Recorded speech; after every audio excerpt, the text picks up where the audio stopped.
Welcome back, everyone. We're diving into the Portal Fuse Weekly Security Report, covering May 7th through May 13th, 2025. That's right, and it's a big one. Patch Tuesday just hit. Always a busy time. This report's essential, especially, for keeping those Intune environments secure. Our goal today is really to cut through the noise and pinpoint what you, as experienced admins, need to act on. Absolutely. We're looking at 41 CVEs total this week. 41. Yeah, 40 of those are brand new, one's an update. We're going to focus on the ones that really matter for day-to-day expert management. Sounds good. Let's jump right in then. Privilege elevation seems like a good place to start. The report highlights a few there. It does. We've got a couple of use after free vulnerabilities in the Windows Common Log File System Driver, CLFS. Use after free. Can you quickly recap what that means exactly? Sure. It's basically a memory corruption issue. The program tries to use memory after it's been, freed or deallocated. It can lead to crashes or worse, code execution or privilege escalation. Got it. So the first one, CVE 2025-32701. Yeah, that one. The report says a local attacker, already authenticated but with low privileges. Just basic user access? Exactly. They could exploit this to get system privileges, and crucially, no user interaction needed. Okay, that's a big deal. System access from low privs locally. Definitely. It falls under CWE 416, that's the use after free category. And the KBs to look for are KB5058403, KB5058430, KB5058385, KB5058385, and KB5058411. A fair few KBs there. And there was a second CLFS one, CVE 2025-30385. Right, another use after free in CLFS. Similar setup, local attacker, low privileges, no user interaction. Same impact, system access. Well, this time the report suggests it's more likely to cause a system crash, so denial of service is the main risk highlighted here. Still not great, though. Disruptive. No, absolutely not. The KBs for this one are KB5058411 for server 2022, KB5058379 for Win10 22H2, and KB5058392 for server 2019. System stability is definitely a concern. Okay.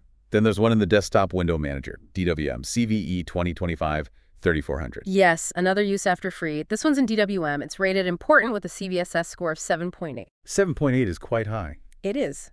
Again, low privileges, no user interaction needed for potential system-level access. It's that same memory management flaw, but this time in the component that handles, your desktop visuals. And which systems are affected? It's pretty widespread. Windows 11 24H2, Win 10 22H2, Server 2022, Server 2019, Win 11 22H2 on ARM64, and Win 10 21H2 are all listed. So basically most modern Windows versions. Needs patching promptly then. Definitely. You'll want to get that one sorted. All right, next up, an out-of-bounds read in NTFS. That's CVE 2025-32707. File system vulnerabilities always make me nervous. Understandable. An out-of-bounds read means the attacker could potentially read data from memory locations they shouldn't have access to. How would they exploit this one? This one's a bit different. It requires some user interaction. The attacker needs to trick a local user into mounting a specially crafted VHD file. Ah, okay. So they need to get the user to do something specific. Correct. But if they succeed, the potential payoff is system privileges. The report mentions possible total loss of confidentiality, integrity, and availability. Wow, complete compromise. Potentially, yes. The fixes are in the usual monthly roll-ups or security updates. The user interaction adds a hurdle, but the impact is severe if it lands. Good to know. We also have a heap-based buffer overflow in the Windows kernel, CVE 2025-24063. Kernel-level stuff is always critical. Always. A heap overflow means writing too much data to a specific memory area on the heap, potentially overwriting other important data or, executing malicious code. And how is this one triggered? An authenticated user, even one with just basic permissions, could exploit this locally to gain system privileges. So any standard user could potentially become system. That's a risk, yes. The KBs covering this are KB5058449, KB5058383, KB5058411, KB5058385, KB5058392, and KB5058392.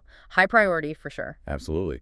The report mentions a few other privilege elevation types too, like in WinSock, brokering file system, secure kernel mode. Should we detail those? Well, the summary report we're looking at gives less detail on those others. Things like null pointer dereference, improper privilege management, input validation issues, even a concurrency problem in universal print. Right. Given the detail we have, those CLFS and DWM, use after freeze, the NTFS read, and that kernel overflow seem like the most immediate threats to prioritize based on impact and potential explodability described here. Makes sense. Focus on the clearest and highest risks first. Okay, let's shift gears to remote code execution, RCE. Looks like remote desktop got hit this month. Yes, a couple of heap-based buffer overflows there. First is in the RD gateway service, CVE 2025-29967. RD gateway. Okay, how does that play out? It could allow an unauthenticated attacker RCE over the network. But there's a catch: it requires user interaction. How so? A user needs to connect from a vulnerable RD client to a compromised RD server that the attacker controls. Ah, okay, so the attacker sets a trap, basically. Kind of, yeah. The fix involves server-side KBs like KB5058403, KB5058383, KB5058379, KB5058411, but also, critically, updating the remote desktop client itself. Version 1.2.6228.0 or later is needed. Good point. Got to patch the clients too, not just the servers. Important for Intune management. Absolutely vital. And the second RD vulnerability, CVE 2025-29966. The report flags this one as critical. It is. Another heap-based buffer overflow, this time in the core Windows remote desktop component. CVSS is 8.8, so high severity. Same exploitation path, connecting to a bad server. Yes, similar scenario. A victim with a vulnerable client connects to a malicious server. Again, user action initiates the connection, but the attacker doesn't need any prior access or privileges on that server. So potentially easier for the attacker to set up. Could be. The KBs are numerous. KB5058403, KB5058405, KB5058405, KB5058333, KB5058385, and KB5058392. Definitely top priority patching, given the severity. Agreed. Okay, moving on. Access of resource using incompatible type in the Microsoft scripting engine. CVE 2025-30397. It sounds like a type confusion bug. Exactly, that's type confusion. It's when the software gets confused about what type of data it's handling, which can sometimes be manipulated for RCE. Network exploitable. Yes, potentially RCE over the network, but it needs user interaction, someone clicking a malicious link. Okay. The report notes the attack complexity is high, which is good, but it also says functional exploit code does exist and it affects all supported Windows versions. Oof. Functional exploit code is never good news. Not ideal, no. No. KBs are KB5058379, KB5058405, KB5058385, KB5058392, and KB5058383. Even with high complexity, the working exploit makes it risky. Right. Then we've got Windows media vulnerabilities. Seems like a common target area. A couple of heap overflows and a stack overflow listed. Yeah, media parsing is complex. CVE 2025-29964 is a heap overflow leading to RCE.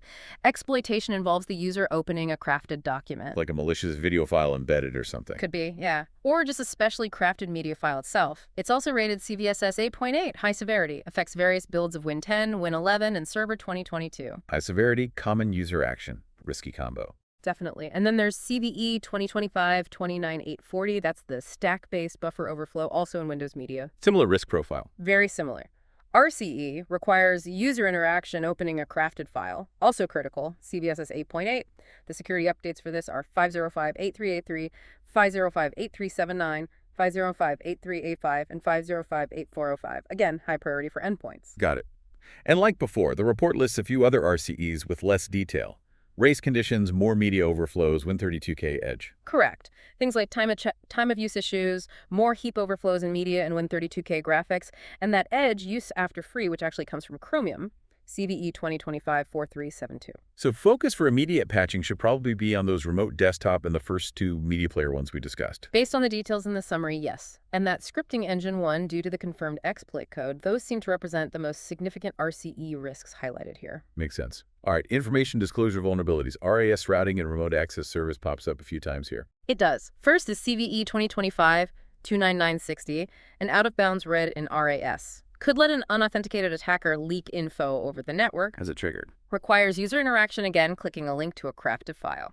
CVSS is 6.5. KBs are KB5058403, KB5058383, KB5058385, and KB5058405. It's info disclosure, not RCE, but still a concern. And the next RAS one, CVE 2025-29959, involves uninitialized resources. Right. Using uninitialized resources can leak information too, potentially sensitive stuff. This one's interesting because the exploit path described needs an admin user to connect to a malicious server and do specific things. An admin user. Okay, that narrows the scope a bit. It does. It's CDBE 908 using an uninitialized variable. CVSS 6.5 again, but high impact on confidentiality noted. KBs are KB5058403, KB5058405, KB 5058385 and KB 5058385. Then there's CVE 2025-29829, uninitialized resource use again, but in the Prested Runtime interface driver. This one's local info disclosure. Could expose kernel memory content to a local attacker? User interaction needed. No user interaction required, just local access with basic privileges. Also, CWE 908, updates are 5058383, 50584L1, 5058385, and 5058379. Exposing kernel memory locally is definitely noteworthy. Agreed. What about the integer underflow in the kernel? CVE 2025-29974. That's listed as an adjacent network info disclosure, meaning the attacker needs to be on the same local network segment. Okay, same subnet, basically. Yeah. And they also need to convince a user to open a malicious file, could potentially disclose kernel memory. Updates are 5058383, 5058385, and 5058405. Local network plus user interaction makes it less critical than some others, but still a hole to plug. This is other local one. Low privilege is needed. No user interaction required once the attacker has local access. And the impact. Potential to read kernel memory from a user mode process. That's not good. Yeah. Updates are 5058401, 5058379, and 5058405. A local, low priv, no interaction way to read kernel memory is definitely a concern. Okay. And again, the report mentions more info disclosure vulns in RAS, SMB, file server, but with less detail. Correct. More out-of-bounds reads, uninitialized resources, a buffer overread in SMB. But yeah, less info to go on for immediate risk assessment from this summary alone. General patching will cover them. Gotcha. Moving to denial of service, DOS first up, web threat defense, WTD.sys, and out-of-bounds read. Yeah, CVE 2025-29968. This is a network-based DOS. Report says it's remotely exploitable, no prior access, no user interaction needed. Wow, remote no off, no click. And low attack complexity noted too. CVSS 7.5, high impact on availability, could knock systems offline easily. KBs are KB 5058497, KB 5058411, and KB 5058405. That sounds like a serious availability threat. Definitely. But again, requires no user interaction, no special privileges, just local access. Could cause complete loss of availability for Hyper-V or the host. Updates are 5058401 and 5058384. Important for anyone running Hyper-V. Makes sense. And 2 uncontrolled resource consumption DOS issues. 1 in Windows Deployment Services, WDS, and 1 in LDAP. Right. CVE 2025-29957 for WDS is local. Can be triggered without special privileges or user interaction. Just needs physical or console access. Could cause complete service loss.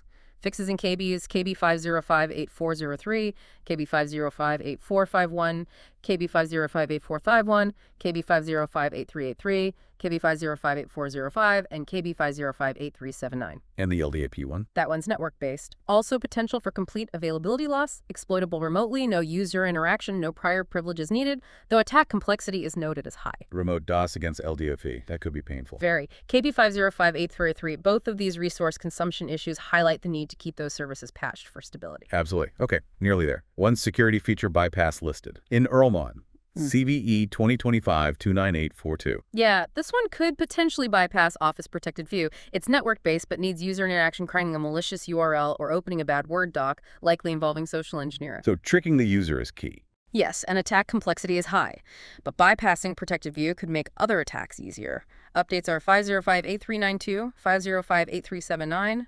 5058405, and 50584Alon. Worth patching to keep that defense layer strong. And finally, the usual Edge update based on Chromium. That's right, CVE 2025-4372, the use after free in Chromium's web audio component we mentioned briefly under RCE. Visiting a malicious site could lead to code execution in the browser context. And the fix. Update Edge to version 136.0.3240.64 or later. Standard browser hygiene, keep it updated via Intune policies or however you manage it. Okay, that's a lot to digest. So let's wrap up. For our listeners managing Intune, what's the absolute priority list from this Patch Tuesday batch based on our discussion? Right, boiling it down, I'd say definitely prioritize those privilege elevation vulnerabilities. Specifically, the use after freeze in the common log file system driver CVE 2025-327.1 and the desktop window manager CVE 2025-3400. Getting system access locally without interaction is just too big a risk. Agreed. What else? Then, the remote code execution ones. The critical heap overflow in Core Remote Desktop, CVE 2025-29966, is huge. And remember to patch the client too, along with the related RD Gateway vuln, CVE 2025-29967. Good call on the client patching again. Also, those Windows Media RCEs, CVE 2025-29964 and CVE 2025-29840Z, given the high CVSS and common attack vector via files, and maybe that scripting engine type confusion, CVE 2025-303997, just because there's confirmed exploit code out there. So focus on those key privilege elevation and RCE patches first. That would be my recommendation for immediate action, yeah. Get those deployed quickly via Intune. Excellent summary. And of course, while we've hit the highlights, everyone should definitely check out the full Portal Fuse report and the official Microsoft Security Response Center guides for all the details. Absolutely. You need the full context, the specific affected builds, all the KDs. Our chat is really just to help you prioritize that first wave of patching. It really drives home how dynamic endpoint security is, doesn't it? This constant cycle of vulnerabilities and patching.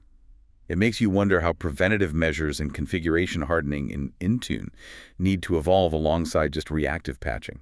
That's a great point. It's not just about patching, it's about defense in depth, hardening, minimizing attack surface. It's a continuous process, always adapting. Definitely something to keep thinking